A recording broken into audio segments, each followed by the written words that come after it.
ಕಥೆಯು ಫಿಲಿಪೈನ್ಸ್ನಿಂದ ಶುರುವಾಗುತ್ತದೆ. ಇಡೀ ನಗರದಲ್ಲಿ ಜಾಂಬಿ ವೈರಸ್ ಹರಡಿದ್ದು ಹೆಚ್ಚಿನ ಜನರು ಇದರ ಹಿಡಿತಕ್ಕೆ ಸಿಲುಕಿರುತ್ತಾರೆ. ಸೋಂಕಿತರು ಉಳಿದ ಮನುಷ್ಯರನ್ನು ಕಚ್ಚುತ್ತಾ ಸಾಗುತ್ತಿರುತ್ತಾರೆ.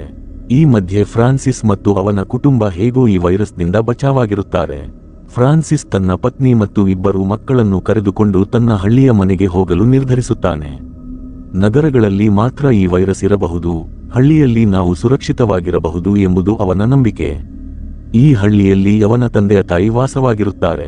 ಆದರೆ ಹಳ್ಳಿಗೆ ಬಂದ ಮೇಲೆ ಫ್ರಾನ್ಸಿಸ್ಗೆ ಆಘಾತ ಕಾದಿರುತ್ತದೆ.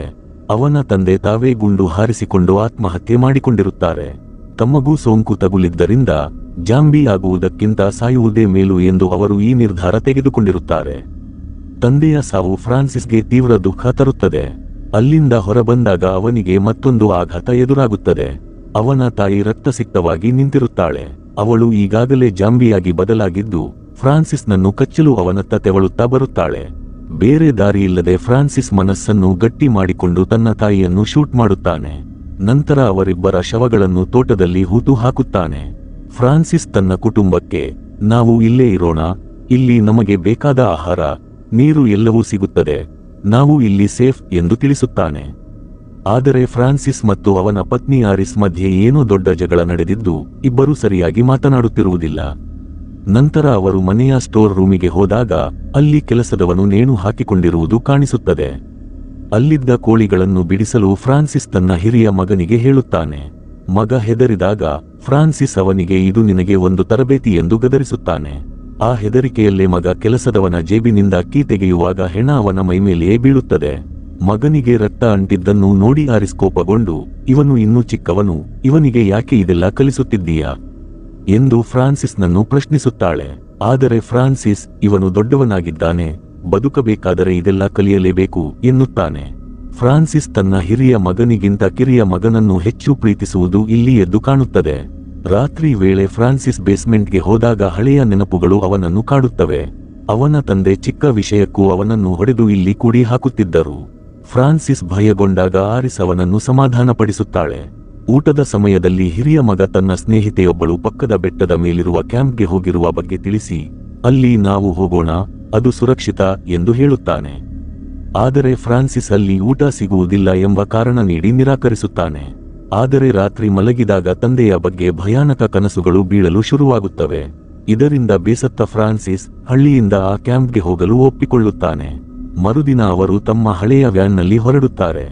ದಾರಿಯಲ್ಲಿ ಬ್ಯಾರಿಯರ್ ಗೇಟ್ ಒಂದರ ಹತ್ತಿರ ನಿಂತಾಗ ಜಾಂಬಿಯೊಂದು ಆರಿಸ್ ಮೇಲೆ ದಾಳಿ ಮಾಡಲು ಬರುತ್ತದೆ.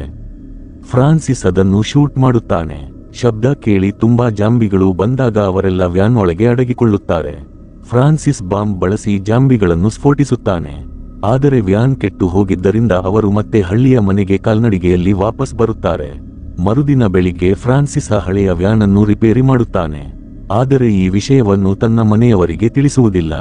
ಏಕೆಂದರೆ ಹೊರಗೆ ಜಾಂಬಿಗಳ ಕಾಟಕ್ಕಿಂತ ಹಳ್ಳಿಯಲ್ಲಿ ತಂದೆಯ ನೆನಪಿನ ಕೆಟ್ಟ ಕನಸುಗಳೇ ಮೇಲು ಎಂದು ಅವನು ಭಾವಿಸಿರುತ್ತಾನೆ ಮತ್ತು ಅಲ್ಲೇ ಇರಲು ನಿರ್ಧರಿಸುತ್ತಾನೆ.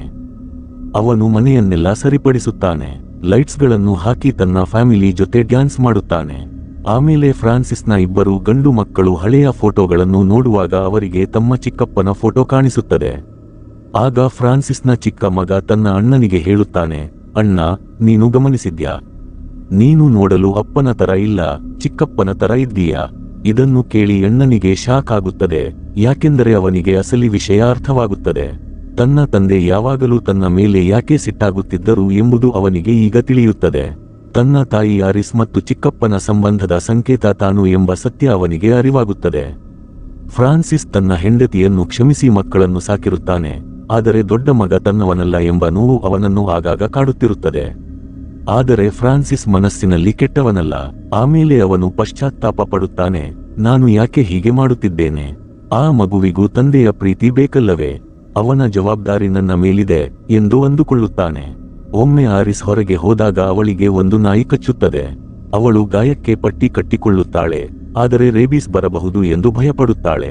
ಆಗ ಫ್ರಾನ್ಸಿಸ್, ಏನೂ ಆಗಲ್ಲ, ಆ ನಾಯಿ ಕೊರಳಲ್ಲಿ ಪಟ್ಟಿ ಇತ್ತು, ಅಂದರೆ ಅದು ಸಾಕು ನಾಯಿ, ಅದಕ್ಕೆ ರೇಬೀಸ್ ಇರಲ್ಲ ಎಂದು ಧೈರ್ಯ ಹೇಳುತ್ತಾನೆ. ನಂತರ ದೊಡ್ಡ ಮಗ ಬಂದು, ಅಪ್ಪ, ನಾನು ಕೂಡ ಕುಟುಂಬಕ್ಕಾಗಿ ಏನಾದರೂ ಮಾಡಲು ಬಯಸುತ್ತೇನೆ ಎನ್ನುತ್ತಾನೆ.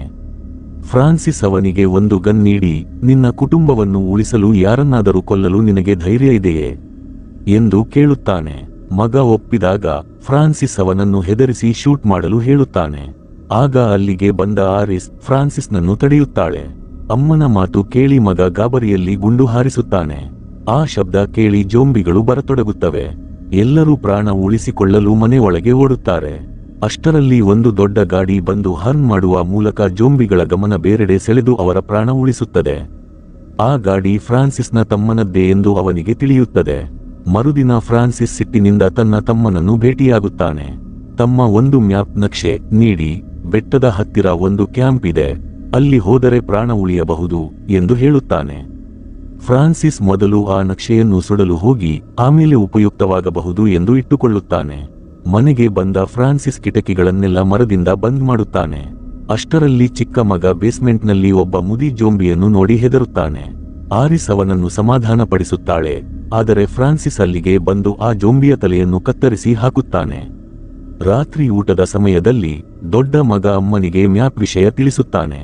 ಫ್ರಾನ್ಸಿಸ್ ಮೊದಲು ಸುಳ್ಳು ಹೇಳುತ್ತಾನೆ, ನಂತರ ಎಲ್ಲರ ಮುಂದೆ ಆರಿಸ್ ಮತ್ತು ತನ್ನ ತಮ್ಮನ ಸಂಬಂಧದ ವಿಷಯ ಬಯಲು ಮಾಡುತ್ತಾನೆ. ಆರಿಸ್ ಕೂಡ ಸತ್ಯ ಒಪ್ಪಿಕೊಳ್ಳುತ್ತಾಳೆ. ಕೋಪಗೊಂಡ ಫ್ರಾನ್ಸಿಸ್ ಎಲ್ಲರ ಮುಂದೆಯೇ ಆ ಮ್ಯಾಪ್ ಸುಟ್ಟು ಹಾಕಿ, ಯಾರೂ ಎಲ್ಲಿಗೂ ಹೋಗುವಂತಿಲ್ಲ, ಎಲ್ಲರೂ ಇಲ್ಲೇ ಇರಬೇಕು ಎಂದು ಹೇಳಿ ಮನೆಯ ಬಾಗಿಲನ್ನು ಸಂಪೂರ್ಣವಾಗಿ ಬಂದ್ ಮಾಡುತ್ತಾನೆ. ಫ್ರಾನ್ಸಿಸ್ನ ವರ್ತನೆ ಸಂಪೂರ್ಣವಾಗಿ ಬದಲಾಗಿರುತ್ತದೆ. ಆರಿಸ್ ಫ್ರಾನ್ಸಿಸ್ಗೆ ಸುಳ್ಳು ಹೇಳುತ್ತಿದ್ದೀಯಾ ಎಂದು ಕಿರುಚುತ್ತಾಳೆ. ಹೊರಗಡೆ ಯಾವುದೇ ಜಾಂಬಿಗಳಿಲ್ಲ, ನೀನು ನಮ್ಮನ್ನು ಇಲ್ಲಿ ಕೈದಿಯಾಗಿ ಇರಿಸಲು ಬಯಸುತ್ತಿದ್ದೀಯಾ ಅಷ್ಟೇ ಎನ್ನುತ್ತಾಳೆ. ಇದನ್ನು ಕೇಳಿ ಸಿಟ್ಟಿಗೆದ್ದ ಫ್ರಾನ್ಸಿಸ್ ತನ್ನ ಹಿರಿಯ ಮಗನಿಗೆ ಕಪಾಳಮೋಕ್ಷ ಮಾಡಿ, ನನ್ನ ಎದುರು ಮಾತನಾಡಲು ನಿನಗೆ ಎಷ್ಟು ಧೈರ್ಯ?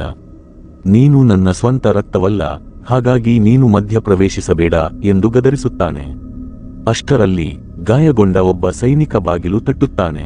ಫ್ರಾನ್ಸಿಸ್ ಅವನನ್ನು ಹೋಗಲು ಹೇಳಿದರೂ ಹಿರಿಯ ಮಗ ಬಲವಂತವಾಗಿ ಬಾಗಿಲು ತೆರೆದು ಅವನನ್ನು ಒಳಗೆ ಕರೆತರುತ್ತಾನೆ.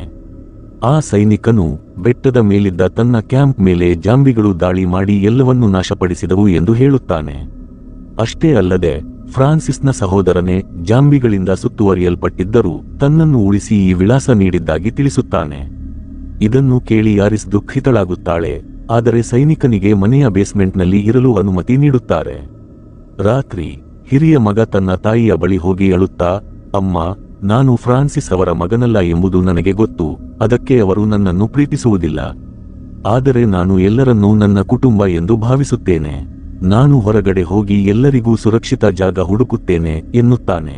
ತಾಯಿ ಒಪ್ಪದಿದ್ದರೂ ಮಗನ ಹಠಕ್ಕೆ ಮಣಿಯುತ್ತಾಳೆ ಮತ್ತು ಅವನು ಮನೆಯಿಂದ ಓಡಿ ಹೋಗುತ್ತಾನೆ. ಮರುದಿನ ಬೆಳಗ್ಗೆ ಮಗ ಕಾಣದಿದ್ದಾಗ ಫ್ರಾನ್ಸಿಸ್ ಹುಚ್ಚನಂತಾಗುತ್ತಾನೆ. ಕೋಪದಲ್ಲಿ ಆ ಗಾಯಾಳು ಸೈನಿಕನನ್ನು ಸುತ್ತಿಗೆಯಿಂದ ಹೊಡೆದು ಸಾಯಿಸುತ್ತಾನೆ ಮತ್ತು ಆರಿಸ್ನನ್ನು ಹೊಡೆದು ಪ್ರಜ್ಞೆ ತಪ್ಪಿಸಿ ಬೇಸ್ಮೆಂಟ್ನಲ್ಲಿ ಕೂಡಿಹಾಕುತ್ತಾನೆ. ಫ್ರಾನ್ಸಿಸ್ ಸಂಪೂರ್ಣವಾಗಿ ಮಾನಸಿಕ ಸಮತೋಲನ ಕಳೆದುಕೊಂಡಿರುತ್ತಾನೆ. ಅವನು ತನ್ನನ್ನು ಕಚ್ಚಿದ ನಾಯಿಯನ್ನು ಕೊಂದು ಅದರ ಮಾಂಸವನ್ನು ಹೆಂಡತಿ ಮತ್ತು ಮಕ್ಕಳಿಗೆ ತಿನ್ನಲು ತರುತ್ತಾನೆ. ಆರಿಸ್ ಒಂದು ಪ್ಲಾನ್ ಮಾಡಿ ತನ್ನ ಚಿಕ್ಕ ಮಗನ ಕೈಲಿ ಜೋರಾಗಿ ಕಿರುಚುವಂತೆ ಮಾಡುತ್ತಾಳೆ. ಫ್ರಾನ್ಸಿಸ್ ಒಳಗೆ ಬಂದ ತಕ್ಷಣ ಆತನ ಮೇಲೆ ದಾಳಿ ಮಾಡಿ ಅವನನ್ನು ಬೇಸ್ಮೆಂಟ್ನಲ್ಲಿ ಕೂಡಿಹಾಕಿ ಹೊರಬರುತ್ತಾಳೆ. ಆ ಸಮಯದಲ್ಲಿ ಫ್ರಾನ್ಸಿಸ್ಗೆ ತನ್ನ ತಂದೆ ತನ್ನ ಮೇಲೆ ಮಾಡುತ್ತಿದ್ದ ದೌರ್ಜನ್ಯದ ಬಾಲ್ಯದ ನೆನಪುಗಳು ಕಾಡುತ್ತವೆ. ಅಷ್ಟರಲ್ಲಿ ಜಾಂಬಿಯಾಗಿ ಬದಲಾಗಿದ್ದ ಫ್ರಾನ್ಸಿಸ್ನ ಸಹೋದರ ಅಲ್ಲಿಗೆ ಬಂದು ಆರಿಸ್ ಮೇಲೆ ದಾಳಿ ಮಾಡುತ್ತಾನೆ. ತನ್ನ ಸಹೋದರನ ಧ್ವನಿ ಕೇಳಿ ಫ್ರಾನ್ಸಿಸ್ ಹೊರಬಂದು ಆರಿಸ್ನನ್ನು ಉಳಿಸಲು ತನ್ನ ಸ್ವಂತ ತಮ್ಮನನ್ನೇ ಕೊಲ್ಲುತ್ತಾನೆ. ಆದರೆ ಅಷ್ಟರಲ್ಲೇ ಜಾಂಬಿ ಅವರ ಚಿಕ್ಕ ಮಗನ ಕೈಗೆ ಕಚ್ಚಿರುತ್ತದೆ. ವೈರಸ್ ಹರಡದಂತೆ ಆರಿಸ್ ಧೈರ್ಯ ಮಾಡಿ ಮಗನ ಕೈಯನ್ನು ಕತ್ತರಿಸಿ ಪಟ್ಟಿ ಕಟ್ಟುತ್ತಾಳೆ. ಬೇಗ ವ್ಯಾನ್ ತಗೊಂಡು ಬಾ, ಆಸ್ಪತ್ರೆಗೆ ಹೋಗಬೇಕು ಎಂದು ಫ್ರಾನ್ಸಿಸ್ಗೆ ಹೇಳುತ್ತಾಳೆ. ಫ್ರಾನ್ಸಿಸ್ ಹೊರಗೆ ಹೋದಾಗ ಅಲ್ಲಿ ಗನ್ ಹಿಡಿದು ನಿಂತಿದ್ದ ಹಿರಿಯ ಮಗ ರಕ್ತಸಿಕ್ತವಾಗಿರುವ ತಂದೆಯನ್ನು ನೋಡಿ ಅವರು ಅಮ್ಮನನ್ನು ಕೊಂದಿದ್ದಾರೆ ಎಂದು ತಪ್ಪಾಗಿ ಭಾವಿಸಿ ಫ್ರಾನ್ಸಿಸ್ಗೆ ಗುಂಡು ಹಾರಿಸುತ್ತಾನೆ. ಸಾಯುವಾಗ ಫ್ರಾನ್ಸಿಸ್, ಮಗನೇ, ನಾನು ನಿನ್ನನ್ನು ಯಾವಾಗಲೂ ನನ್ನ ಮಗನೆಂದೇ ಭಾವಿಸಿದ್ದೆ, ಕ್ಷಮಿಸು ಎಂದು ಹೇಳಿ ಪ್ರಾಣ ಬಿಡುತ್ತಾನೆ. ತಾನು ದೊಡ್ಡ ತಪ್ಪು ಮಾಡಿದೆ ಎಂದು ಮಗನಿಗೆ ಅರಿವಾಗುತ್ತದೆ. ಅವನು ವ್ಯಾನ್ ತೆಗೆದುಕೊಂಡು ಮನೆಗೆ ಬರುತ್ತಾನೆ. ಆರಿಸ್ ತನ್ನ ಪತಿಗಾಗಿ ಕಾಯುತ್ತಿರುತ್ತಾಳೆ, ಆದರೆ ಅವನು ಇನ್ನು ಎಂದಿಗೂ ಬರುವುದಿಲ್ಲ ಎಂಬ ವಿಷಯ ಅವಳಿಗೆ ತಿಳಿದಿರುವುದಿಲ್ಲ. ಈಗ ಆರಿಸ್ ಒಬ್ಬಳೆ ತನ್ನ ಮಕ್ಕಳ ಜವಾಬ್ದಾರಿಯನ್ನು ಹೊತ್ತು ಈ ಭಯಾನಕ ಜಾಂಬಿ ಪ್ರಪಂಚದಲ್ಲಿ ಬದುಕಬೇಕಿದೆ.